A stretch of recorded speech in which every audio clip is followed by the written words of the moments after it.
के साथ में, जैसे मैं इसको अगर मैं बी वेक्टर बोल देता हूं और इसको मैं बोल देता हूं ए वेक्टर, तो मैं तेरे को कहूंगा कि तू मेरे को ये बता दे कि रिजल्टेंट का ए वेक्टर के साथ में कितना डिग्री का एंगल है। कब भैया ये तो सिंपल सी बात है कि क्या कि मैं ये लूं या ये लूं, समझ में नहीं आ रहा। तो टेंशन मत ले, आज के बाद में याद रखना, जब भी तेरे को वेक्टर के बीच का एंगल पूछे या तेरे को वेक्टर के बीच का एंगल निकालना पड़े, हर जगह काम आएगा, हर जगह काम आएगा। तेरे को याद रखना कि एंगल हमेशा या तो पूंछ पूंछ के बीच में देखेगा और या किसके बीच में देखेगा, या हेड हेड के बीच में देखेगा। तो तू ये बता दे, ये जो एंगल बन रहा है, ये वाला एंगल बन रहा है, ये किस किस के बीच में बन रहा है? तो भैया ये तो बन रहा है इसकी पूंछ और इसके हेड के बीच में बन रहा है।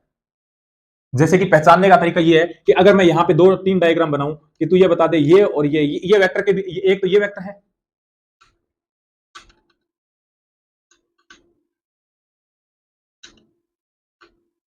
एक ये है, एक ये है। तो ये क्या है कि भैया ये पूंछ पूंछ दोनों जुड़ी हुई है, इसका मतलब पूंछ पूंछ का एंगल है। ये क्या है? टेल टू टेल का एंगल है, ठीक है।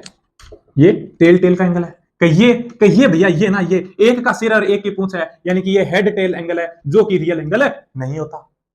ये कहिए भैया हेड टू हेड का एंगल है, हेड टू हेड का एंगल है, ठीक है। तो सिंपल सी बात है, हेड टू हेड का एंगल है, तो एंगल बिल्कुल सही है, ये मैं मानूंगा। यानी कि भैया मैं समझ गया कि अगर मेरे को वेक्टर दो वेक्टर के बीच का एंगल देखना है तो मैं कैसे देखूंगा, या तो हेड हेड के बीच में देखूंगा, या मैं किसके बीच में देखूंगा, टेल और टेल के बीच में देखूंगा। तो भैया यहां पे तो ना फिर ये एंगल तो मैं नहीं लूंगा, क्यों? क्योंकि भैया ये तो ना किसके बीच में बन रहा है, ये तो किसके बीच में बन रहा है, तो भैया ये ना ये हेड और टेल के बीच में बन रहा है, तो ये एंगल नहीं होगा, ये एंगल नहीं होगा। तो किसके साथ में होगा? कि भैया मेरे को फिर क्या क्या करना पड़ेगा, तेरे को करनी पड़ेगी वेक्टर की शिफ्टिंग। तेरे को नहीं लगता, मैंने तेरे को क्या बोला था कि वेक्टर को तू पैरेलली आगे पीछे कर सकता है, तो तेरे को नहीं लगता उठा के तू यहां पे ले जा, ये वेक्टर तो ऐसे है ही, ये बड़ा कहां भैया, इसको तू उठा के, ये ऐसे था तेरा,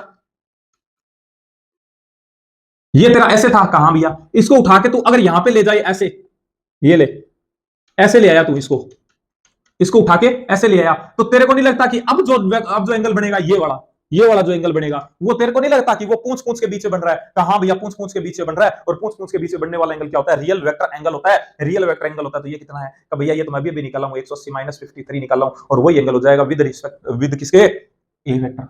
अब तू ये बता दे कि angle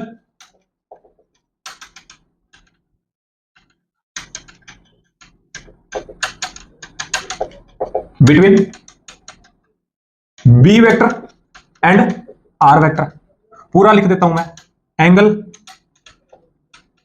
between R and X axis, ठीक है, या आई कैप लिख लेता हूं। आई कैप कितना आया था? का भैया 180 माइनस 53 आया था विद रिस्पेक्ट आई, ठीक है। ये कितना आया था? का भैया ए के साथ में, सॉरी ए वेक्टर के साथ में, का भैया ये भी सेम आया था 180 माइनस 53। अब मैं बोल रहा हूं angle between B vector and R vector, का भैया बी और आर के बीच का तो कुछ ये वाला एंगल बन रहा है।